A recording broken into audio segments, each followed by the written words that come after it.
તો લીલા મરચાંનું શાક બનાવવા વઢવાણી મોળા મરચાં લેવાના, ત્યારબાદ ઓનિયન સેવ લેવાની, ત્યારબાદ નમકીન ચણા દાળ લેવાની અને રત્નાભાઈ સેવ લેવાની. હવે આ ત્રણેય સામગ્રીને અધકચરી વાટી અને તેમાં ચણાના લોટ મિક્સ કરી તેમાં હળદર, મરચું, ધાણા જીરું, મીઠું અને 1 થી 2 નાની ચમચી કાચું તેલ નાખવાનું અને 1 ચમચી શુગર અથવા ગોળ નાખવાનો તમારી અનુકૂળતા મુજબ. ત્યારબાદ એ મસાલાને બરાબર હલાવી અને ઢાંકી રાખો. ત્યારબાદ મરચાંને આવી રીતે 2 કટકા કરી એમાંથી બીજ કાઢી લેવાના.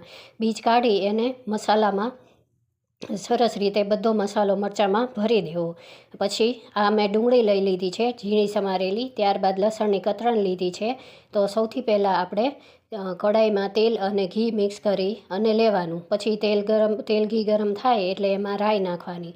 રાઈ નાખી અને તેમાં થોડી હિંગ નાખી અને હળદર નાખી અને ડુંગળીને વઘારી દેવી.